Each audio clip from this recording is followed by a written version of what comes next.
Welcome to this tutorial about Filmic Pro, a very powerful video app for both iPhone and Android.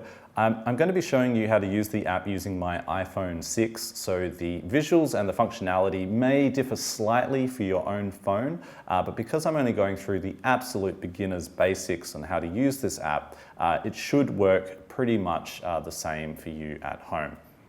So let's go through the app itself. The first thing you need to know is how to actually record a video shot.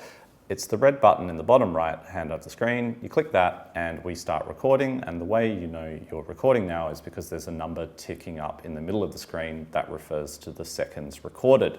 When you want to stop, press the red button again, and then you can look back at the video that you just recorded by clicking on the film strip. There's all the videos. Click on one and then you can press play and look back on it. As you can see, what I just filmed is super exciting. The reason why I've set up the shot like this with my GoPro in the foreground and books in the background is because I want to show you how to actually correctly focus and frame a shot.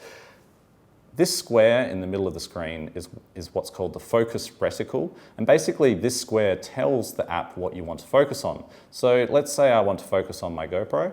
I move it over there, and the app is going to automatically adjust, so now the GoPro is in focus and the books in the background are slightly out of focus. If I want to focus on the books, move it over there, app's going to recalibrate, and as you can see, the books, the text is now completely in focus and the GoPro is now blurry and out of focus. Generally, you're going to focus on whatever the subject or object is in the foreground of your shot, but not always, but I'm going to do that. So once you've selected what you want to focus, the next thing you need to do is lock that focus. The way you lock the focus is the little square in the bottom left-hand corner of the screen there, or you can also lock the focus by clicking on the square itself. The reason why you want to lock focus is because at the moment when it's unlocked, if your subject was moving around, then the app is going to constantly be going in and out of focus as it recalibrates how that shot should look. And that can get very annoying for the viewer. So you should always select what you need to focus on and then lock it. The next thing you should think about is the exposure, and that is the circular reticle. And exposure just basically for our purposes means brightness. So it's how bright the shot's going to be. If I move that circle around to a dark part of the image, then the entire image is going to start getting bright. In fact, it's going to get too bright. So I'm going to move it back over about here. I think that makes it look quite nice. This is personal preference. You should know when a shot is too dark or too bright, just basically by looking at it. And then after you do that, you want to lock the exposure the same way as you did before for the same reasons. You can click on the icon in the bottom left, or again, just click on the circle itself. The third step when setting up a shot, and this is entirely optional, but you may want to do it, particularly if you're filming people, is you want to set and lock your white balance. Setting the white balance basically means you're telling the camera what the true shade of white is in this particular circumstance. And the way you do that is you just get a blank white sheet of paper, put it in front of the camera, and then lock the white balance by pressing the other icon in the bottom left of the screen.